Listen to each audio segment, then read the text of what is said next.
John, can you hear me? All right. I'm not sure I can hear you. Can you say something real quick? Hey, can you hear me now? Now I can. We're good. All right. Awesome. Great. All right. So, what we'll do here is I'll read you in 3, 2, 1. Welcome to Politics on the Prairie. I'm George. Blah blah blah. Today's guest is John Kitover. Give you a chance to explain your background, who you are, and all that. Just real conversational, similar to like Dorian or Rogan, where we just talk. Right? There's no step flow of anything. In fact, I have some notes that I'll refer to, but I don't have like a set list of questions or anything. All right. Sounds good, George. Looking forward to it. All right, great. So I'm about to hit record now. 3, 2, 1. Recording in progress. Hello, my name is George Dienhart. Welcome to Politics on the Prairie. We have a great guest today, congressional candidate John Kitover. How are you doing today, John? George, I'm doing great. How are you doing today?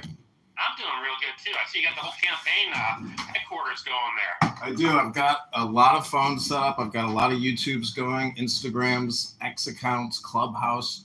I try to do a lot of mass communication for the campaign at home. I saw that. I mean, that's how I got how you got on my radar was all the social media. You're probably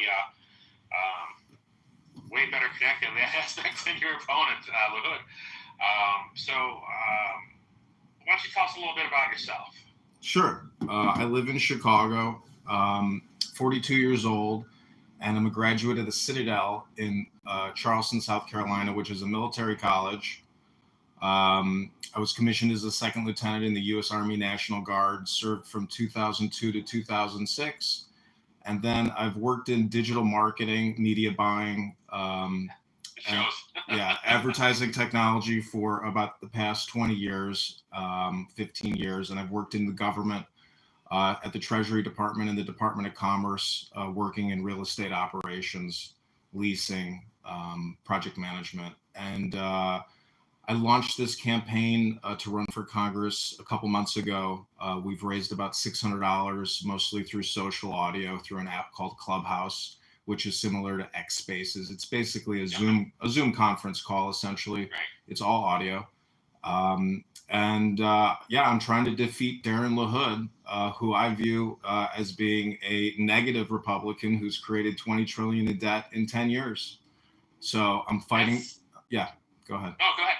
I'm just saying. I'm saying I'm fighting for the people of the district in 16th district in Illinois, for the whole state of Illinois, and for MAGA and Republicans all around the United States who believe that our government is borrowing and spending way too much money, and we have to cut the spending. That's a pretty big order, because LaHood's got, he's going to have the Illinois GOP behind him. He'll have some federal law stuff behind him. He's going to have money to spend. Right now, you're at about $600. What's your strategy to kind of counteract that? It's by having conversations with you in open, frank, transparent manners. It's grassroots, and unfortunately, the algorithm doesn't favor me. So it's literally create as much content as you can, connect with as many people as you can, and really getting on the ground in Rockford and Peoria. The number one goal of this campaign right now is to get 1,000 signatures on our petitions. So I'm pretty confident over the next 3 weeks, on Fridays and Saturdays in Rockford and in Peoria, we'll be able to get the number of signatures to get on the ballot in March. Don't forget to hit the metro stations in your district. Those are great places to harvest voters from. Let's go back to LaHood real quick. You call him a rhino, which has become almost cliche at this point. Everyone's a rhino is running against someone else. When we look at him, though, his voting record isn't. You guys see eye to eye in some stuff. What is it you're not seeing eye to eye on him with him that caused you to run here? Really, it was his COVID-19 response. If you do a cross comparison between open secrets and all the HR acts that he has voted on, it's not a 10% or an 80% correlation. It is 100% correlation between all open secrets donors and all HR acts. So there's 100% correlation between HR acts and lobbyists who are essentially paying him to vote for all these funding measures. And it started with the HEROES Act and the CARES Act. The amazing thing about Grok on X is you can use it to go through all the HR acts and identify by the largest acts and whether LaHood voted on it, and then who the Fortune 500 corporations are that receive the most amount of money through those acts. And there's 100% correlation in open secrets with all his donors. He has over $12 million or over $10 million in his campaign account. And so in my opinion, he's running a skimming operation.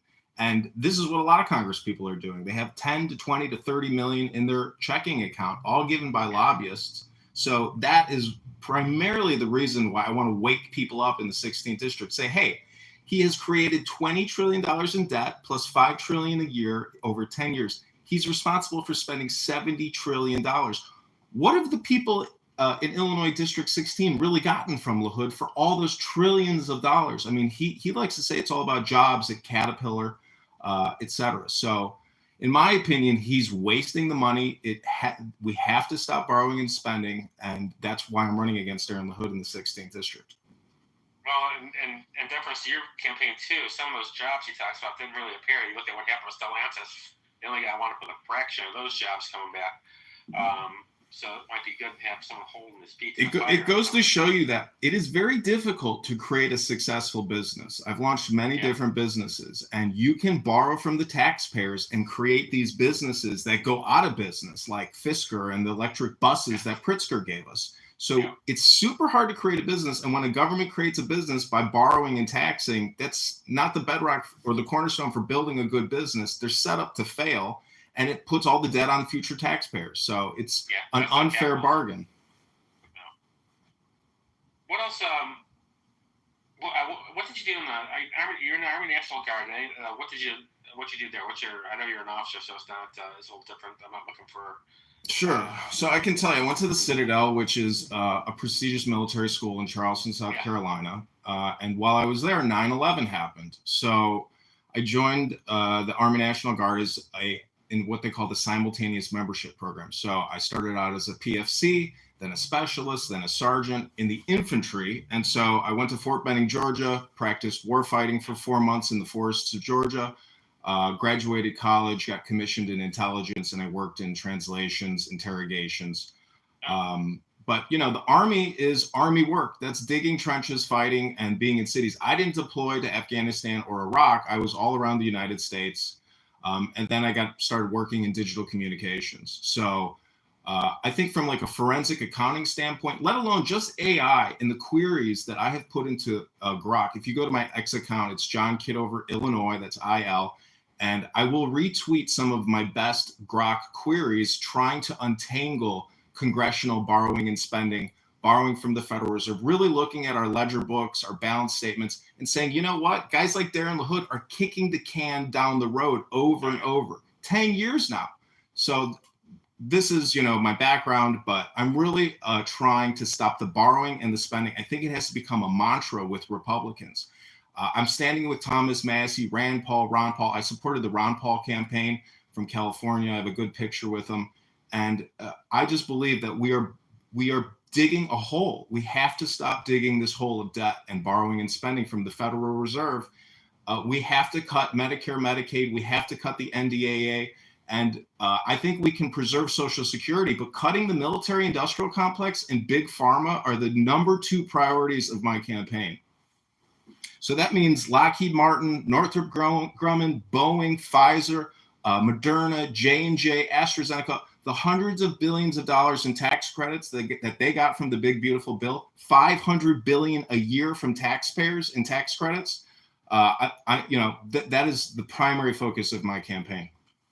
You segued exactly where I wanted to go. I was just going to ask you about the big, beautiful bill. That was a huge expansion of spending. So I think you pretty much told us where you stand on that. You weren't exactly pro big, beautiful bill then. We can kill the 2 biggest problems in our society, which is the military industrial complex and big pharma. We have to cut the Medicare and Medicaid by probably $1 billion to $2 billion a year, and the National Defense Authorization Act by about $200 to $400 billion a year. We'll be able to start paying down the debt. We can lower taxes, and we can stop funding big pharma, which is poisoning us. and the military industrial complex, which is taxing us and, doing military policing around the world.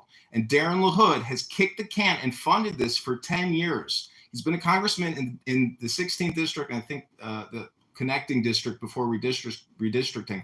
But he is a can kicker. I'm going to crush his can, and I'm going to recycle it for the American people and for the people in the state of Illinois. Let's talk about vaccinations. I'm not real clear on where you're on vaccinations, as far as if it's just a COVID vaccine, or if you're what's your stand on other vaccines? Well, let me just start with COVID-19 and that vaccine response. The HEROES Act in March of 2020 was the first $1 trillion tranche or omnibus bill that Darren LaHood voted for. And that is the start of it. That's when Pfizer was able to, print up 30 billion cocktails. A lot of these vaccines were manufactured in India because it was a patent and it was mass produced around the world. That's not variable medicine. That's giving one solution to everybody for a problem that Dr. Fauci and Bill Gates and the World Health Organization cooked up in Wuhan, China. So to just immediately go to the 72 vaccine schedule that young people have to take, we're living in a vaccine industrial complex. It's not a vaccine diet. This is not acute targeted medicine. This isn't variable. This morning on X, we read through MAHA and the February 18-page PDF that was put out by Secretary Kennedy and the NIH.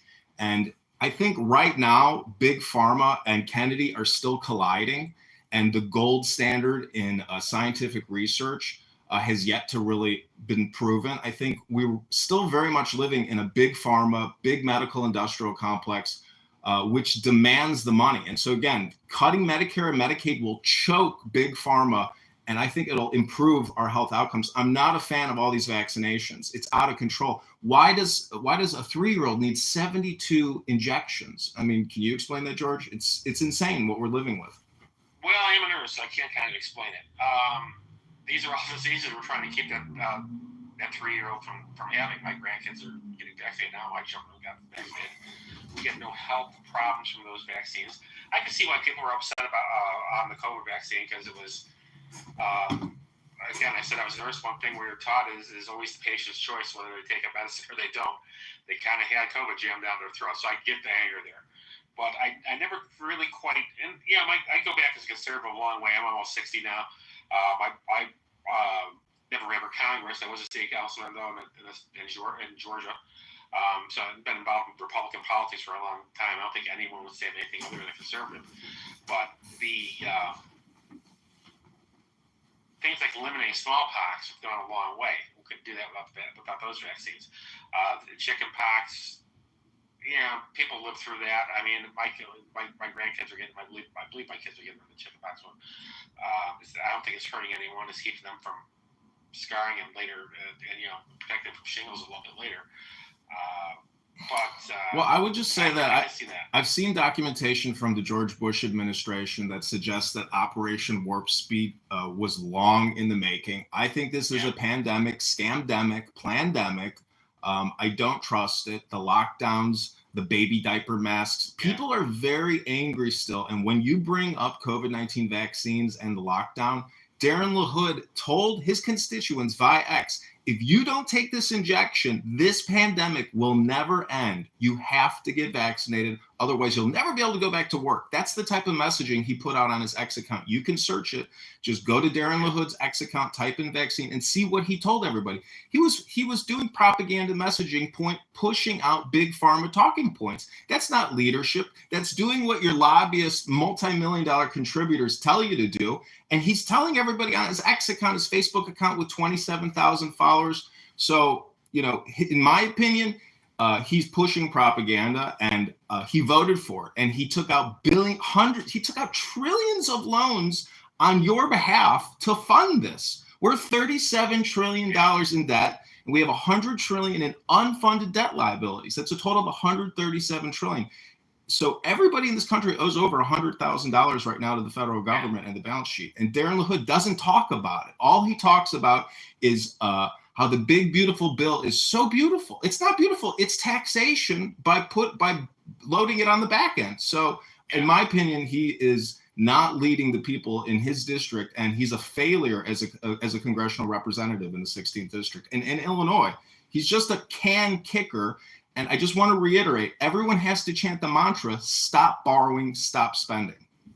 That is good to hear Kamala say, because we kind of we go back into what some people call the bipartisan combine. Everyone's just taxing and spending. There really has not been a responsible financial party for a very long time.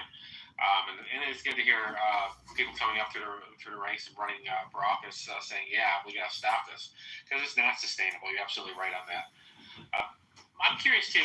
You went right for a congressional seat. Generally, people coming up through the ranks will say, oh, you're going to start you'll start at city council, you'll start at county board, you'll start at the township level. You went right for Congress. Mostly, it seems, because the job there that LaHood's doing. Did you have any thought about starting lower and working up, or was this just you're passionate about ending LaHood's reign in Congress? Well, let me just say, this is not the second time I've run for politics. I ran for committee person here in the 45th Ward in Chicago, and that is what created this rocket that is trying to defeat Darren LaHood, because that experience of dealing with all kinds of low down, dirty, grimy local politicians and the lawyers, and let me just describe to you what happened. So I ran for committee person. I spent about 45 days at the Jefferson Park Blue Line stop. I hired people off of Craigslist. We gathered about 800 signatures. Every single signature was challenged by the Chicago GOP. Yeah. We were about 60 signatures short. But I filed an appeal. I had to go downtown, go through the election courts, had about 2 trials. The challenger, Estella Richards, the 45th Ward committee woman, never showed up. She couldn't provide any testimony, wouldn't provide any testimony in terms of questioning. So in my opinion, my constitutional rights were denied me, and this deals with ballot access. Right. I have no doubt that this time going around, we will get the total number of signatures to actually be on the ballot. It's less than 700. And let me tell you, when you file for Congress, it only takes you 15 minutes to file. So my question is, where are the patriots and the Republicans in Peoria and Rockford that want to stand up to all this borrowing and spending?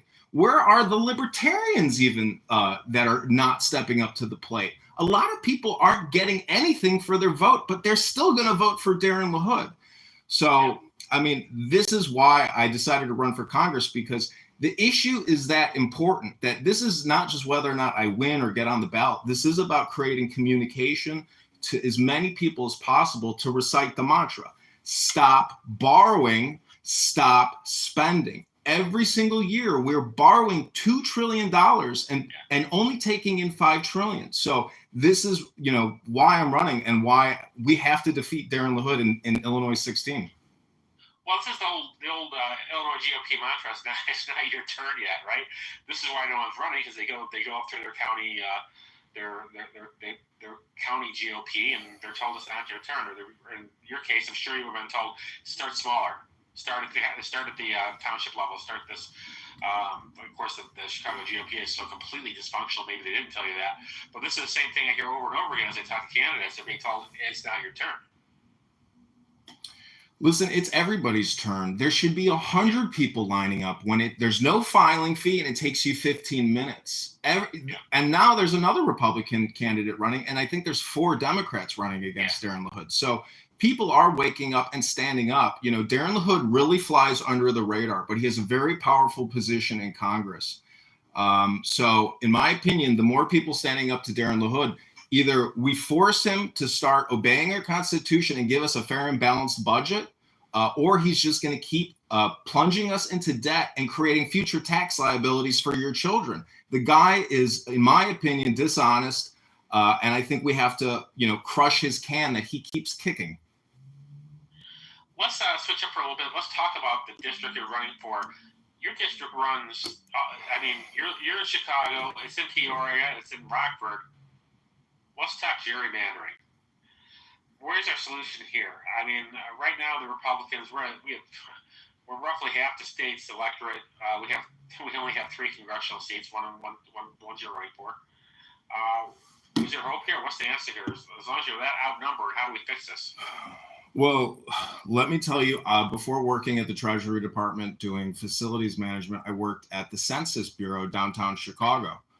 So I was opening and closing census offices, and it's a lot of work to open a census office to gather that data. And that is the only agency in our Constitution. All these other agencies are not there. The census is the only one that should technically be funded. Most of these other agencies, I think we can eliminate a large percentage of them. These are the top towns in the 16th district, and these are the towns that are voting for Darren LaHood. It's Rockford, which has 148,000 people. Peoria has 113,000. Bloomington, 78,000. Normal, 52,000. Pekin, 31,000. Belvedere, 25,000. Loves Park, 23,000. I could go on and on and on. There's a lot of cities. The way to really deal with this gerrymandering and all this insane districting, when you see the map, it looks like this crazy jigsaw puzzle. Yeah. So from my experiences working at the census and hearing and listening and working with higher ups, there's a lot of corruption when it comes to this districting and the Census Bureau itself. So I think the Trump administration has put forth a bill saying that illegal aliens will no longer be allowed in the districting maps. So there's a lot of ways to clear it up. And the number way to clear up all these problems is transparency. And actually, having access to the data that the Commerce Department puts out and what the legislature is using here in the state of Illinois.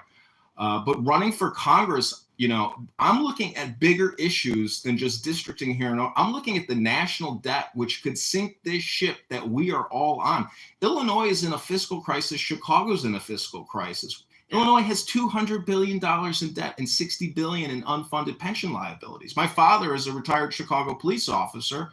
And in my opinion, Chicago and Illinois are being run like Clown Town. This is clown world we're living in. People aren't transparent.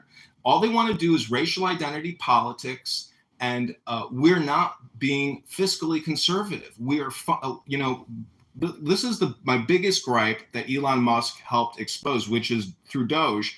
If you look at all the screenshots on the Doge X account, it's all for DEI and climate change education. Hundreds of billions of dollars in education grants. Northwestern isn't getting, I think, $500 million? All of these huge institutions that have huge endowments, why is the federal government funding all of this? We're $37 trillion in debt. So again, I want to reiterate the mantra: stop borrowing, stop spending. Well, they're funding it because the Democrats are in charge, and it's like make more Democrats, right? You turn the schools into your propaganda mills, and not saying Northwestern is an excellent school. You wouldn't get an excellent education there, but it's also turned out a lot of excellent socialists and communists over the last 20 years. So, they're winning, George. They're winning, and they're in control of our money. Illinois is a Democrat industrial complex. I have a book over here from the Democratic Party in the 1950s. They don't look like that today. They are so unprofessional and so Marxist and so radical. The stuff that comes out of Chicago politics is absolutely deranged. The mayor of Chicago, Brandon Johnson, he said just the other day that white structural racism and supremacy is to blame for the 600 deaths during the heat wave in 1997. What does that have to do with the debt and the deficits? The Chicago Public Schools has $107 or $715 million deficit, or is 100? So the point is, they're not talking. I want accountants and forensic accountants and financially minded people running the government, not the insane political spam that they spew every single day. Darren LaHood does it the same way, but in a different way. He takes photos with veterans, takes photos with the police. His dad, Ray LaHood, is an Obama transportation secretary. Right. The apple doesn't fall far from the tree. And in my opinion, Obama is the worst president this country has ever had. So, there's other things about Ray LaHood that, people shouldn't forget. That he had $50,000 in cash that some Nigerian scammer gave him that the FBI investigated, and the FBI took Darren LaHood's laptop. So this is a very politically connected family, a very powerful family. And I need this video to hopefully go viral so people can donate to this campaign to defeat Darren LaHood, because he's going to keep kicking the can and create $2 trillion a year every single term he gets. So if you want to stop the borrowing and spending with me, go to johnforcongress.com. You can text the campaign directly at 312-498-0517.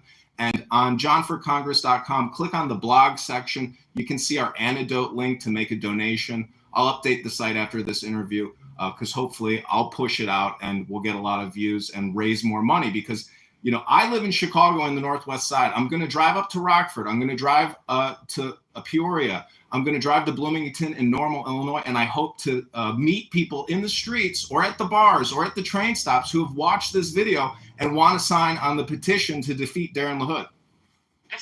Your district is frankly crazy too, the way they drew that up. And again, it's another way to. It's all about suppressing Republican vote.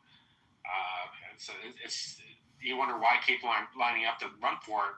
Who wants to drive from Chicago to Rockford, Peoria every weekend, which is where you're at, right? You've got to reach out, you got to knock on doors, you got to talk to people, and they put you in a position where it's almost impossible to cover the ground you need to cover to actually win this thing.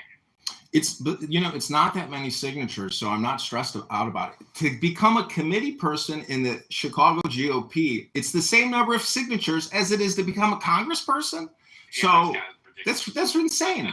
And, I think there's a lot of Republicans, and, this is the interesting thing. If you go to Darren LaHood's X account and you look at the comments section, it's nothing but hate for Darren LaHood. And I know a lot of it is probably liberal Democrats replying, but there are a lot of Republicans that are sick of the borrowing and spending.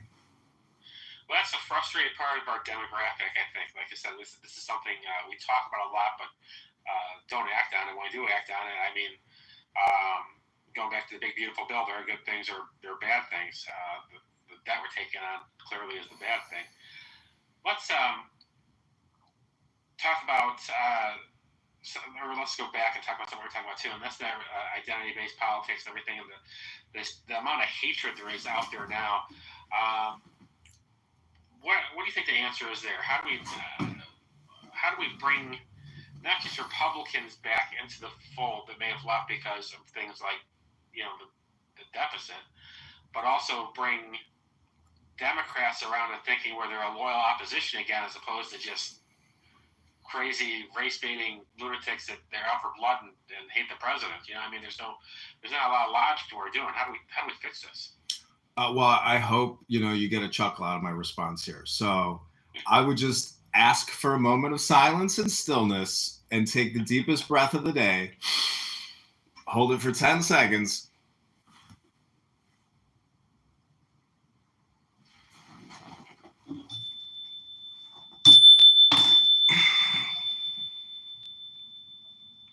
It's wisdom and education. So I think, I've spent a lot of time doing a lot of yoga, reading a lot of books, going to the gym. For me, preparing for this moment, it's the now. So I feel like my whole life, the destiny has led up to running against Darren LaHood in the 16th district. And so, to me, all the racial identity politics, there's a lot of ways to be political. I would say that the national debt is a way to be political. Vaccines are a way to be political. Abortion is a way to be political. I can name 10 to 100 other ways that one can be political.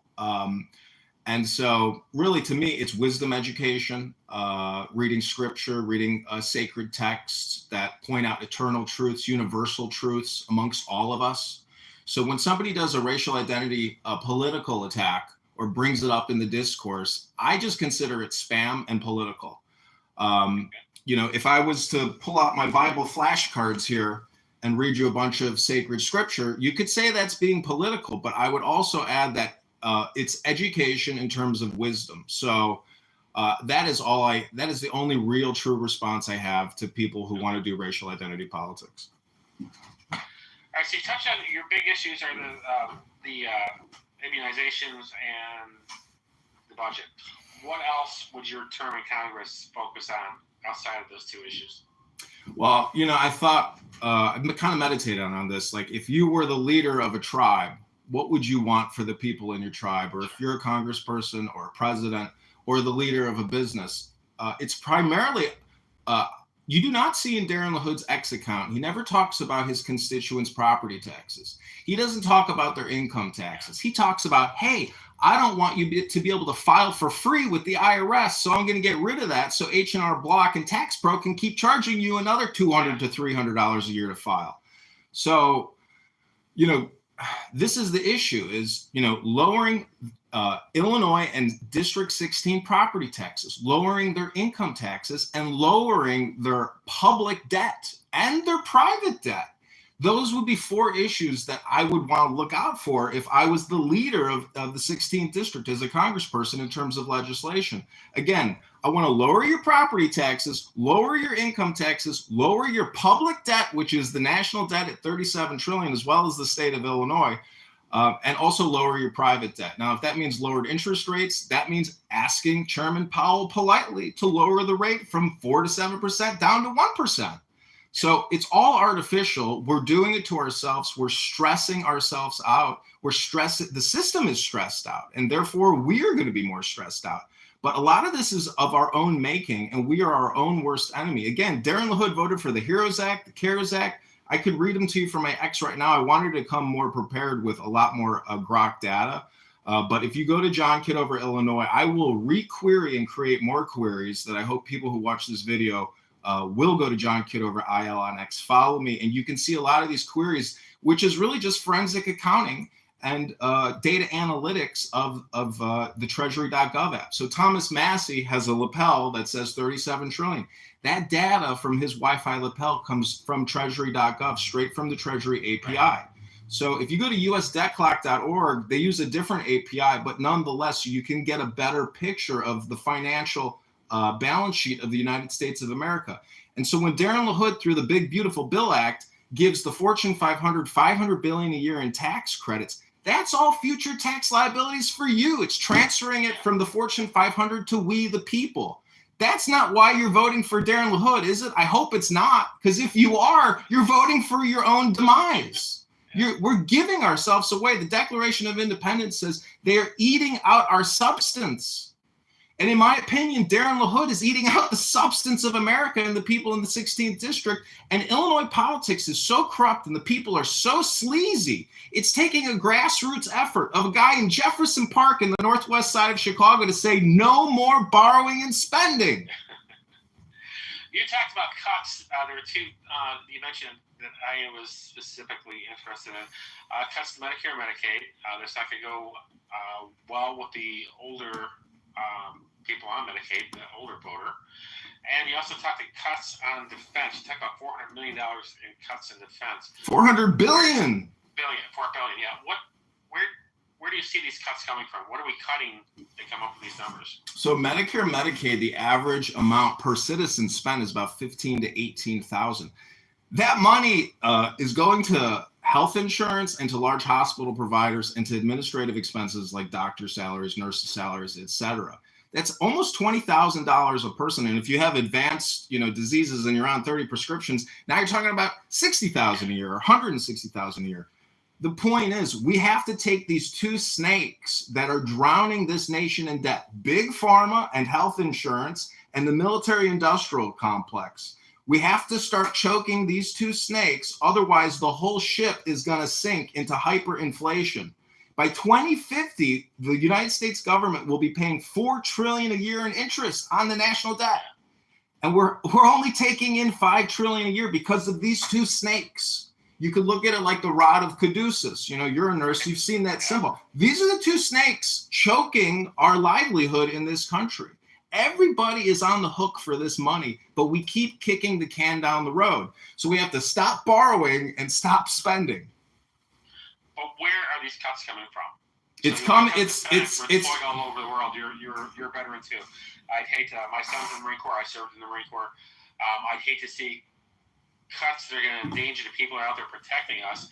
And like I said, as far as Medicare cuts go, you got an uphill battle on that one because half the people are going to vote for you, aren't going to like that. So what are you cutting there? I just want to reiterate my economic philosophical position deals with transparency and shedding light on the problems. We have to set priorities. If we want to have a lethal fighting force that is capable of going anywhere in the world to destroy our enemy who may commit terror against us, we have to set priorities. And if that means decommissioning or not building the next generation of aircraft carriers or fighter jets, we have to remember priorities. And if that means, Fortune 500 corps aren't, a lot of this is going to crush the stock market. You see, I don't want to take the oil out of the engine. I want to essentially optimize the oil that we're using. We have to optimize our spend.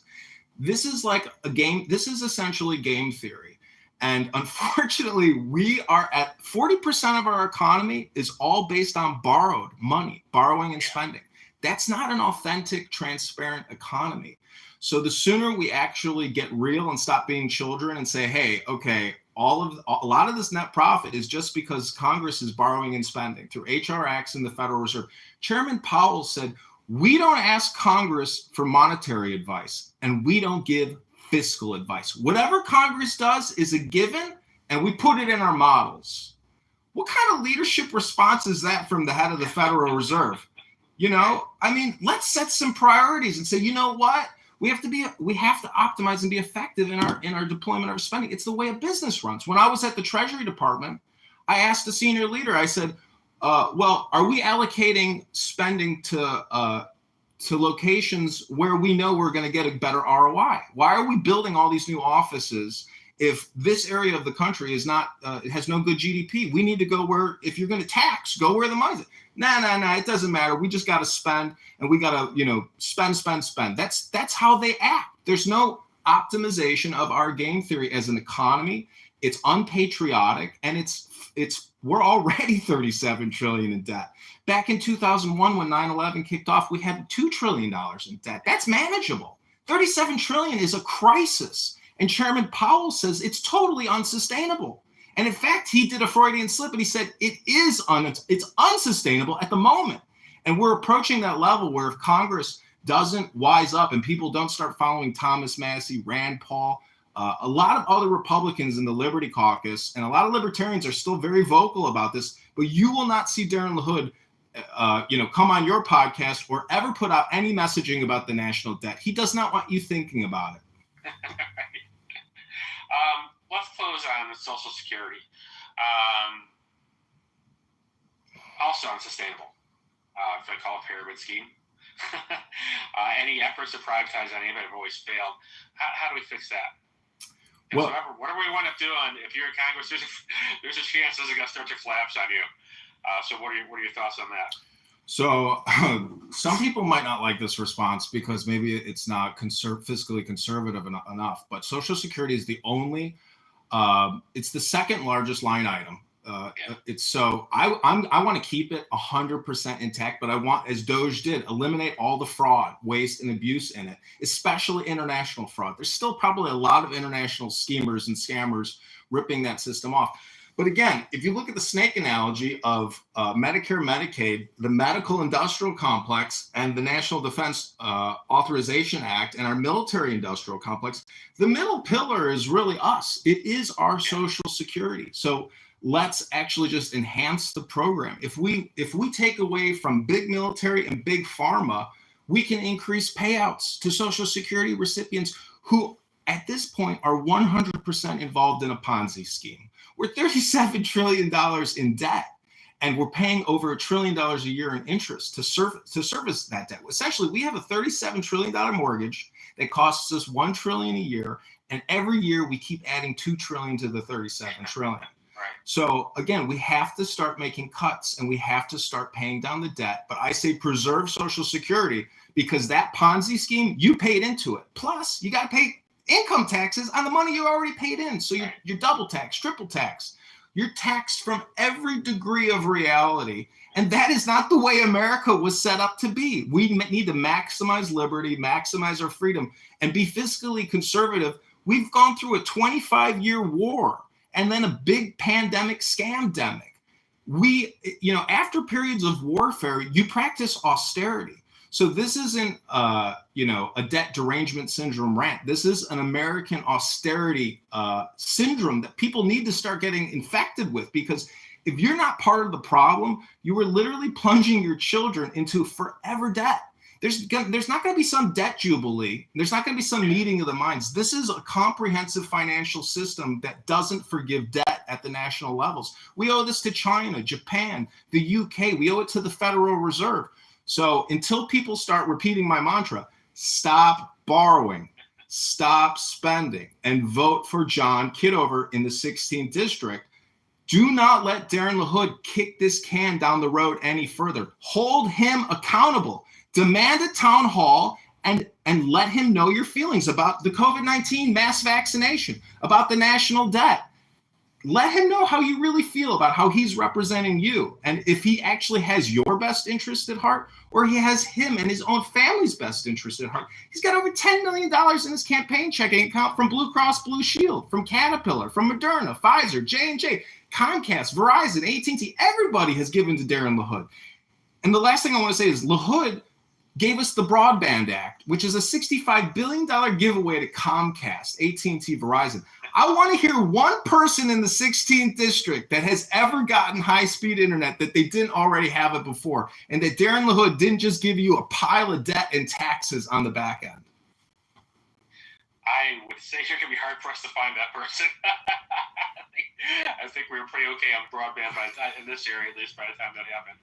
All right, ladies and gentlemen, that was John Kitover, congressional candidate. I had a great time talking to him today. We'll have you back as you pass the primary. Good luck on your petitions. And what do you want to say on the way out? What's your elevator pitch to our watchers? Well, if you live in Rockford, if you live in Peoria, if you live in Bloomington, Normal, Pekin, Belvedere, Loves Park, Mackenzie Park, East Peoria, Morton, Washington, Dixon, Morris, Chanahan, Streeter, Pontiac, Roscoe, Harvard, Rochelle, South Beloit, or Rockton, go to johnforcongress.com. That's with a 4. Or text the campaign at 312-498-0517. That's 312-498-0517. Or go to johnforcongress.com. I need your campaign contributions so I can get on the road, come to your town, shake your hand, get your signature on our petition. And we have to get 1,000 signatures within the next 2 weeks. And I hope that this video goes viral. I will push it out across all my platforms. And I'm also going to take our campaign contributions that we've raised, and I'm going to run this video as an advertisement in your town, in Rockford, in Peoria, through Google, YouTube. So if you want to donate and you want this message of liberty and fiscal conservatism and anti-mRNA spike proteins in you every single turn, that Bill Gates wants you to eat spike proteins, basically. So I'm trying to mix in a little comedy, but I hope people are resonating with the message that we have to stop borrowing and spending. It's what's causing all of these problems. And we're $37 trillion in debt. We have a $37 trillion mortgage with a $1 trillion annual interest payment. You didn't sign up for that when you voted for Darren LaHood, and he's going to keep giving it to you. So I need your help. I need your support. Go to johnforcongress.com. Thanks, George. All right, thank you. All right, we'll cut it here. Send me all your social accounts. We'll put it in the show notes and everything so people can see it. And going to try to have this out. Today is Tuesday? Going to try to have it out by Friday. All right? Okay, God bless, George. I really appreciate you, and I'm so happy that, you're so well organized and helped me create this message. God bless you, and I hope you have a great day. Thank you. You too. Like I said, you can just text me or email me back the social media. We'll put it on the show notes. And good luck to you. We'll check in again after petition season is over. Hopefully you're good. You got a lot of good areas to farm for petition signatures, though. So I think you're gonna be fine. I agree. I think it'll be rich petition turnout this time. I thank you, George. Good. All right. You take care. Okay. Have a great day. Take care. Bye-bye. Okay, bye. Recording stopped. All right.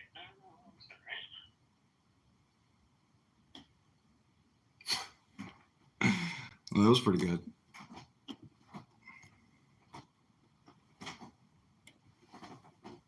All right, go to johnforcongress.com. Thanks, everybody.